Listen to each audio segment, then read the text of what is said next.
Bagi pekerja berat, kerja tambang, mohon maaf tadi pertanyaannya kuli, pemikul di pelabuhan, pagi dia tetap makan sahur. Tidak boleh dia berniat hari ini saya nggak puasa, nggak boleh. Dia tetap makan sahur. Ketika dia bekerja dia tidak sanggup, dia buka. Dia batalkan puasanya, nanti dia ganti di hari yang lain. Begitu kata ulama, pendapat yang paling kuat yang saya pilih. Nggak boleh kita ini berniat nggak puasa, itu nggak boleh. Tetap dia berniat puasa. Ketika dia tidak kuat, dia minum, dia makan, catat berapa yang tinggal. Ya Allah, saudara-saudaraku, sebetulnya mereka ini imannya kuat, tapi takdir berkata lain.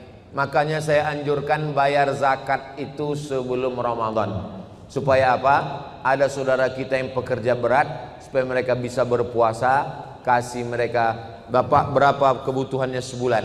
3 juta, kasih dia, supaya dia bisa berpuasa dengan keluarganya nanti di luar Ramadan. Tapi kalau tidak bisa juga, maka begitulah caranya, nanti digantinya di luar Ramadan. Itu bagi pekerja berat. Jelas? Wallahu a'lam. Ustaz, pertanyaan kedua. Assalamualaikum Ustaz. Waalaikumsalam. Bagaimana cara mengganti puasa yang lupa berapa hari batalnya? Bapak mau ganti puasa? Iya Pak Ustadz. Berapa hari tinggal? Enggak ingat. Akil balik umur berapa? Umur 10. Sekarang 40. Berarti 30 tahun enggak puasa. Selama Ramadan biasanya puasa berapa hari? Hari pertama dan hari terakhir. Berarti 1 tahun 28 hari. Berarti kalau 10 tahun 280 hari. Itu kelihatannya aja banyak Pak. Tapi kalau diqadha 1 tahun lunas 90 hari. Senin Kamis, Senin Kamis, Senin Kamis 8 hari. 10 bulan 80 hari. 11 bulan 88 hari. Tambah 2 hari 90 hari setahun. Kalau dilaksanakan, badan sehat, hutang lunas, dan bonus irit belanja. Alah, kayak Ustadz Somad nggak pernah aja tinggal puasa. Saya pernah tinggal puasa. Waktu di Mesir 4 tahun nggak ada tinggal. Waktu di Maroko 2 tahun nggak ada tinggal. Tapi sebelum berangkat dulu waktu sekolah pernah tinggal. Waktu saya puasa datang kawan saya bawa soto Medan. Padahal bulan puasa kan setan sedang dibelenggu. Rupanya setan datang bawa soto Medan. Tapi udah saya ganti. Kita juga pernah silap, pernah salah. Maka yang lalu-lalu kita ganti. Yang nggak tahu cara ngitungnya, hitung terbanyak. Kalau hitungannya ternyata 90, dia ganti 100, yang 10 itu terhitung sebagai amalan puasa sunnah. Misalnya ibu sholat zuhur di sini. Habis sholat zuhur pulang ke rumah. Suaminya baru pulang musafir. Kata suaminya, saya mau sholat mah. Ibu ikut lagi. Sholat yang pertama itu menggugurkan kewajiban. Sholat yang kedua di rumah namanya fadilah, dapat pahala keutamaan sunnah. Begitu juga dengan puasa. Puasa kita yang berlebih itu dihitung sebagai puasa sunnah. Wallahu a'lam. Pertanyaan ketiga Ustaz dari jemaah, bagaimana cara agar kita bisa istiqomah merawat spirit Ramadan juga di luar bulan Ramadan? Cara istiqomah yang pertama berjamaah. Tadi banyak sekali foto-foto dengan ibu-ibu komunitas ini, komunitas Asyifa ulang tahun yang ke-6, komunitas ini banyak sekali. Bagus. Jadi ibu-ibu yang sudah ini pun saya lihat komunitas ini banyak ini. Kelihatan dari warna jilbabnya. Ada yang jilbab pink, ada yang hitam. Yang sudah berjamaah mudah-mudahan istiqomah. Ngaji rutin pekanan sore Jumat, ada ngaji bulanan, ada grup WhatsApp. Supaya di setiap bulan itu diajak kawan, kasih tugas. Untuk bulan ini kamu yang bertugas tahajud call. Telepon kami ya. Pekan ini kamu yang bertugas. Telepon. Bro, brother, sister, tahajud, tahajud, tahajud, tahajud. Habis itu dia pun tidur. Jadi dengan berjamaah, jangan sendirian. Jangan sendirian. Man syadza finnar. Siapa yang sendirian masuk neraka. Maka mesti berjamaah. Syarat yang pertama supaya kita ini bisa istiqomah berjamaah. Saya berjamaah. Kami ada komunitas, ada muzakarah, saling mengingatkan. Kalau saya salah diluruskan. Saya nggak bisa berkata saya, nggak bisa. Kami, iyyaka na'budu wa iyyaka nasta'in. Yang kedua, bagaimana supaya kita istiqomah? Kalau ada orang sakit, lihat. Melihat orang sakit itu, banyak orang menyangka kalau dia melihat orang sakit dia sedang membahagiakan. Bukan. Melihat orang sakit itu nasihatnya ke kita. Kamu pun juga bisa sakit. Makanya menjenguk orang sakit itu lebih banyak doa. Jangan nanya. Ini nanya, sakitnya mana? Biayanya berapa? Bertambah sakit dia. Waduh, kalau kayak gini sakitnya kayaknya nggak sampai hari Jumat meninggal ini. Jangan banyak ngomong, melihat orang sakit. Yang ketiga, lihat orang mati. Nggak ada orang menasehati saya. Maka nasihat yang paling tajam ke hati dan pikiran saya adalah orang meninggal. Makanya kalau ada orang meninggal saya datang, saya buka wajahnya sampai ke liang lahat untuk mengingatkan saya. Kau pun akan mati Abdul Somad.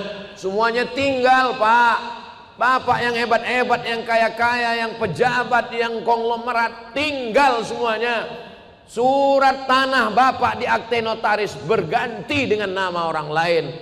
Surat STNK BPKB motor mobil ganti dengan orang lain. Yang paling menyakitkan, tolong tarik nafas kalian. Surat nikah berganti. Pulang dari sini, kalian lihat surat nikah, nama kalian berganti. Mereka hanya menunggu 4 bulan 10 hari. Setelah itu nama kalian berganti dengan nama Bronis, Brondong Manis. Betul Bu? Betul katanya. Mati kita. Memang kalau kita ngomong sama orang jujur ini menyakitkan. Apalah salahnya waktu kutanya tadi kalian pura-pura enggak dengar. Ataupun kalau penjawab dalam hati aja. Mudah-mudahan kita semuanya istiqomah. Berjamaah, tengok orang sakit, tengok orang mati. Enggak juga masuk ke dalam liang lahat. Insyaallah. Ya muqallibal qulub, wahai engkau yang membolak-balikkan hati, sabbit qulubana, kokohkan hati kami ya Allah. Mudah-mudahan kita semuanya istiqomah. Doakan Ustaz Somad istiqomah. Dan pertanyaan berikutnya, bagaimana cara menyikapi seorang tokoh atau pemuka agama yang melakukan pelecehan seksual terhadap jamaahnya, sementara teman-temannya banyak yang menuduhi kasus ini? Laporkan ke polisi, enggak bayar. Kumpulkan bukti, rekaman, apapun buktinya, laporkan ke polisi, jatuhkan hukuman. No viral, no justice. Kalau tidak viral, tidak ada keadilan. Viralkan supaya dijatuhkan hukuman, supaya memberikan efek jera, supaya orang yang menyebarkan agama menjadi baik dan masyarakat menjadi terjaga. Niatkan karena Allah, lillahi ta'ala. Lapor ke Komisi Perlindungan Anak, Komisi Perlindungan Perempuan, Komisi Perlindungan Suami-suami yang teraniaya. Sudah ada belum? Nanti kita buatkan. Mudah-mudahan Allah menjaga umat ini. La tajtami'u ummati ala dhalalatin. Umatku tidak akan pernah bersatu dalam kesesatan. Makanya ceramah tabligh akbar intinya adalah amar ma'ruf nahi mungkar. Mesti ada nahi mungkar. Jangan diam. Diam melihat kemungkaran. As-sakitu anil haq syaitan akhras. Orang yang diam melihat kemungkaran berarti dia adalah setan bisu. Itu kata Imam Abu Ali Ad-Daqqaq. Jadi jangan diam, berani. Ibu-ibu, kira-kira masalah-masalah begini yang lebih berani ini bapak-bapak atau ibu-ibu? Jadi alhamdulillah kita punya ustadz yang memang garapannya anak muda. Kalau Ustadz Somad, saya ini lintas usia, dari bayi sampai nenek-nenek. Nah, maka anak-anak muda, alhamdulillah sekarang komunitas anak muda, masya Allah, yang hobi pakai motor hijrah, masuk surga sama motor-motornya sekalian. Macam-macam, Vespa hijrah, King Cobra hijrah, Cup 70 hijrah, sepeda ontel hijrah. Semua hijrah. Yang perempuan-perempuan, komunitas ini mesti dijaga dengan baik. Nah, berkomunitas. Alaikum bil jamaah, hendaklah kamu berjamaah. Anak muda jangan gabungkan ngaji sama orang tua. Saya udah nanya sama anak muda, kenapa kalian nggak mau ngaji ke masjid? Kami ini Pak Ustadz maunya ngaji ini bagaimana meraih cita-cita. Kami mau jadi dokter, kamu mau jadi polisi, kami mau jadi tentara. Pas kami datang pengajian ke masjid, judulnya malam pertama di alam barzakh. Horor Pak Ustadz. Jadi tolong buatkan ngaji anak muda. Teman saya di Aceh punya komunitas ngajinya di kafe. Anak-anak muda main skateboard, pokoknya mainlah tarik tambang segala macam. Kalau perlu di masjid yang lapangannya luas depan itu ada lapangan futsal. Jadi anak muda diajak main futsal, olahraga, ngobrol-ngobrol. Anak muda nggak perlu ceramah lama-lama. Ini yang ceramah lama lebih dari 1 jam, ini orang tua semua ini.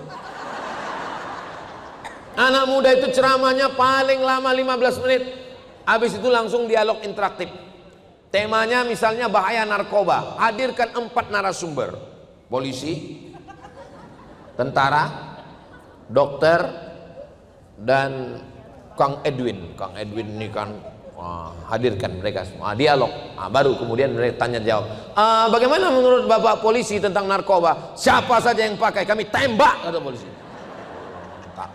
Kemudian tanya apa ini? Bagaimana Pak TNI? Kami sebagai TNI menjaga kedaulatan negara, jangan sampai ada yang pakai narkoba. Kalau ada yang pakai narkoba, kami tenggelamkan. Habis itu tanya dokter, gimana Bu dokter? Biasanya dokter kan lembut. Kami sebagai dokter, kalau ada yang pakai narkoba itu nanti resikonya ada 3. Pertama sakit, kedua gila, ketiga mati. Habis itu dari Kang Edwin, bagaimana anak muda? Anak muda kita akan ajak lari pagi, olahraga, jogging, sehat. Bagaimana menurut Ustadz Somad? Menurut saya ini pecandu narkoba ini kita sesuai dengan hukum Islam. Kalau enggak kita pancung, kita hukum mati aja. Dialog, interaktif semuanya. Anak muda ini mesti diajak dengan bahasa anak muda. Bilisani qaumi. Jangan bayangkan yang di sekeliling Nabi itu orang-orang tua. Mohon maaf, yang tua jangan tersinggung. Saya sekarang ini tidak melihat ada orang tua di sini. Ini nggak ada orang tua. Ini yang ada ini adalah orang tua yang terjebak di tubuh anak muda. Ini muda semua. Yang ngaji, yang ke masjid, yang aktif itu muda, walaupun usianya tua. Usia itu kan bukan masalah angka, tapi masalah rasa. Begitu cara menghibur hati orang yang hampir tersinggung. Nah, maka anak muda ini kalau kita jaga, kalau mau melihat bagaimana Indonesia 30 tahun ke depan, lihatlah anak muda sekarang. Kalau anak mudanya sekarang LGBT, nauzubillah, kalau anak mudanya sekarang narkoba, sakau, maka 30 tahun lagi Indonesia belum tentu ada, bubar. Apalagi sekarang katanya Indonesia sudah gelap. Mudah-mudahan terang lagi insya Allah. Amin ya Rabbal